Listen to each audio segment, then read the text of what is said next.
guys, welcome to my YouTube channel. Assalamualaikum, gimana kabarnya teman-teman? Semoga selalu dalam keadaan sehat walafiat. Amin.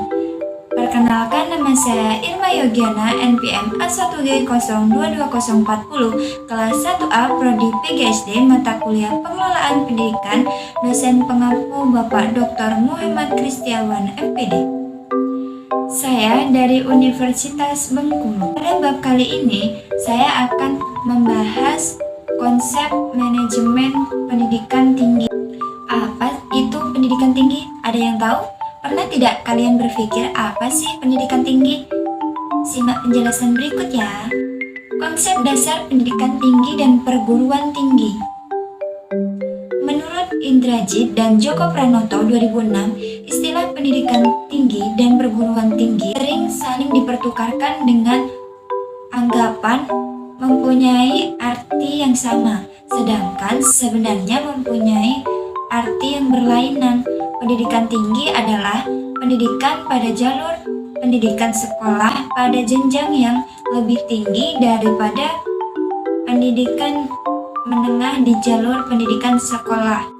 1. Konsep pendidikan tinggi menurut Peraturan Pemerintah RI Nomor 60 Tahun 1999 tentang pendidikan tinggi. Tujuan pendidikan tinggi adalah A. Menyiapkan peserta didik menjadi anggota masyarakat yang memiliki kemampuan akademik dan profesional yang dapat menerapkan, mengembangkan, dan memperkaya hasanah ilmu pengetahuan, teknologi, dan kesenian. Yang kedua, mengembangkan dan menyebarluaskan ilmu pengetahuan, teknologi, dan kesenian, serta mengupayakan penggunaannya untuk meningkatkan taraf kehidupan masyarakat dan memperkaya kebudayaan nasional. Menurut Indrajit dan Joko Pranoto 2006, pendidikan tinggi terdiri atas pendidikan akademik dan pendidikan profesional. Pendidikan akademik merupakan pendidikan yang diarahkan terutama pada penguasaan ilmu pengetahuan, sedangkan pendidikan profesional merupakan pendidikan yang diarahkan terutama pada kesiapan penerapan keahlian tertentu. Yang kedua, konsep perguruan tinggi. Perguruan tinggi menyelenggarakan pendidikan tinggi atau pembelajaran, penelitian, serta pengabdian kepada masyarakat. Pendidikan tinggi merupakan kegiatan dalam upaya menghasilkan manusia terdidik. Perguruan tinggi dapat berbentuk akademik, politeknik, sekolah tinggi, institut, dan universitas. Pengertian dari masing-masing satuan pendidikan tersebut adalah sebagai berikut. A. Akademi menyelenggarakan program pendidikan profesional pada satu cabang atau sebagian cabang ilmu pengetahuan, teknologi, atau kesenian tertentu. B. Politeknik menyelenggarakan program pendidikan profesional pada beberapa bidang pengetahuan khusus atau perguruan tinggi yang menyelenggarakan pendidikan vokasi.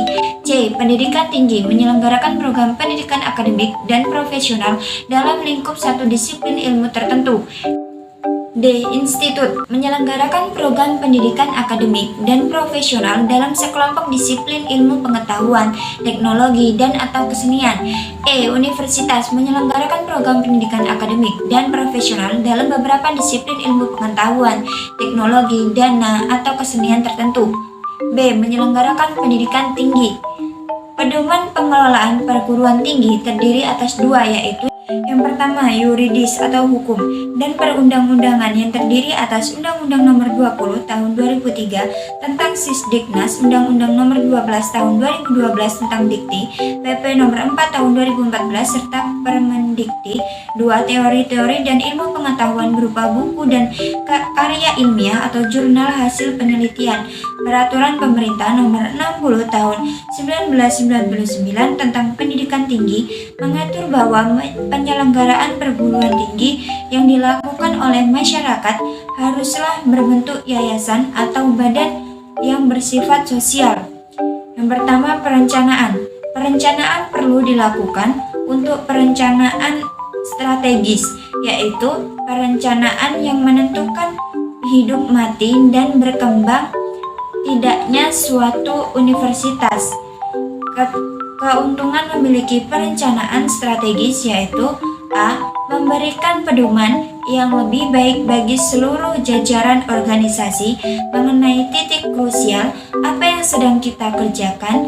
B. Membuat para manajer lebih waspada mengenai perubahan, kesempatan baru, dan perkembangan ancaman. C. Memberikan pada manajer alasan-alasan yang masuk akal mengenai prioritas alokasi sumber daya yang dimiliki oleh perguruan tinggi.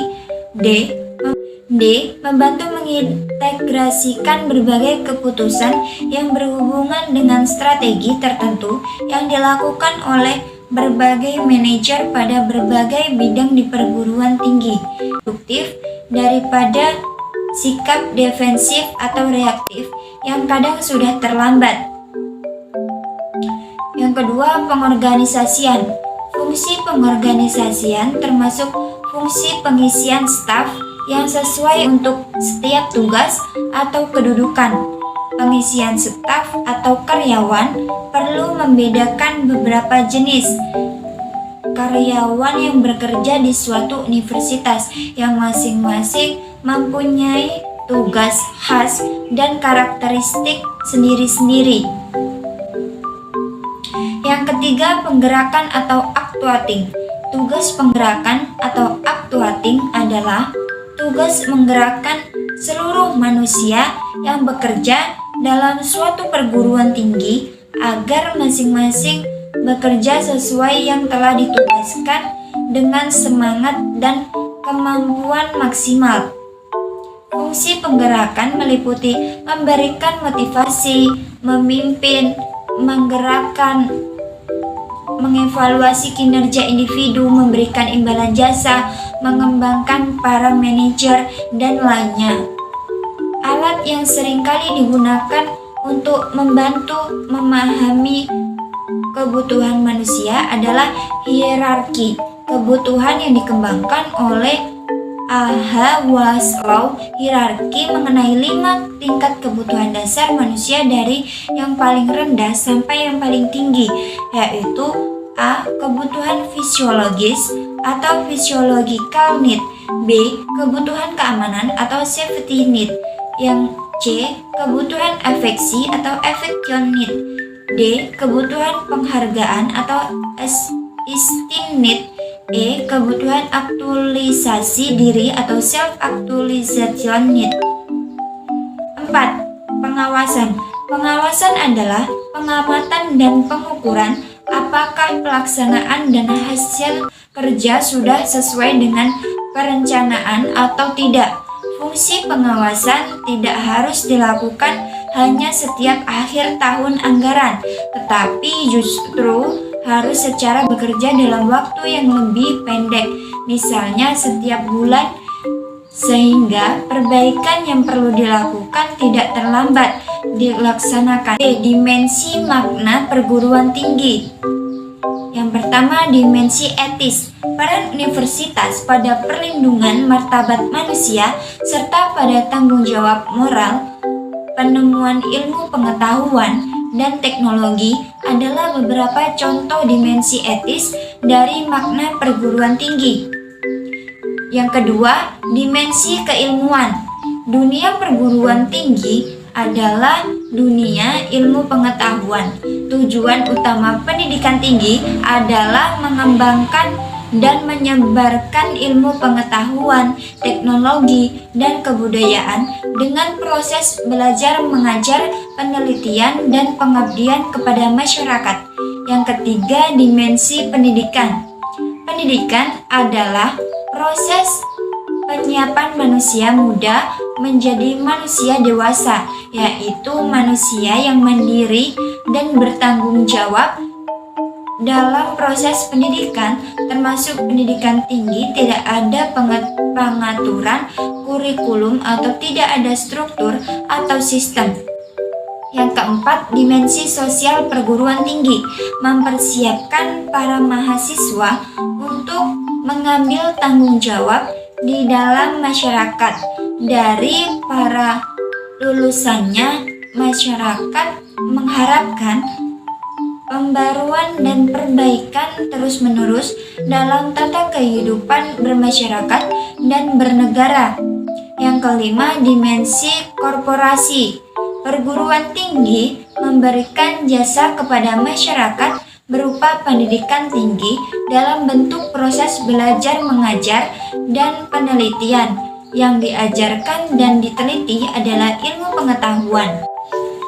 Perguruan tinggi dan tantangan globalisasi. Globalisasi berpengaruh pada semua tingkah laku manusia dan berdampak dalam tingkatan berbeda pada budaya, masyarakat, dan ada 4 aspek globalisasi, yaitu perdagangan, pergerakan modal dan pergerakan orang, serta penyebaran ilmu pengetahuan dan teknologi. Bagi perguruan tinggi, globalisasi berarti sebagai berikut. 1. Teknologi informasi dan komunikasi. Seperti internet dan www menyediakan peralatan baru yang sangat ampuh dalam membentuk jaringan global untuk pengajaran dan riset. Saat ini proses pembelajaran mungkin masih mengandalkan landasan yang kurang mencukupi untuk proses interaksi berkualitas tinggi. Namun, landasan akan berkembang lebih canggih yang menunjang audio dan video yang lebih baik, bereaksi secara cepat terhadap masukan mahasiswa. Yang kedua, dalam lingkungan baru, suatu organisasi, baik universitas maupun pemberi jasa informasi lainnya, dapat memenuhi kebutuhan. Universitas global akan mampu mengajar mahasiswa dimanapun dan kapanpun, serta dapat mengambil dosen dari manapun. 3. Universitas sudah tidak memonopoli produksi ilmu pengetahuan. Mereka harus bersaing dengan penyedia jasa informasi dan pengetahuan lainnya yang tidak memerlukan kampus dengan segala fasilitasnya yang mahal. Dengan demikian, di perguruan tinggi ada dampak yang perlu diantisipasi dan tantangan yang perlu dihadapi, yaitu sebagai berikut. Yang pertama, tantangan pada pengelolaan. Setiap negara harus membuka diri seluas-luasnya terhadap masuknya perguruan tinggi, dosen, peneliti, dan sebagainya tanpa hambatan sama sekali dalam bentuk apapun. Tampaknya investasi langsung dalam bentuk brick and mortar atau bangunan dan bentuk fisik kurang memberikan keunggulan kompetitif, mengingat sebagian besar biaya perguruan tinggi adalah gaji dosen.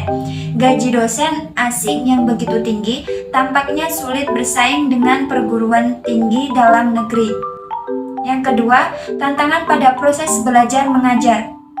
Globalisasi ternyata mengubah cara belajar mengajar dari bertatap muka dan melalui hubungan personal antara dosen dan mahasiswa menjadi hubungan maya dan non-personal melalui internet dan video jarak jauh. Yang ketiga, tantangan pada pendidikan.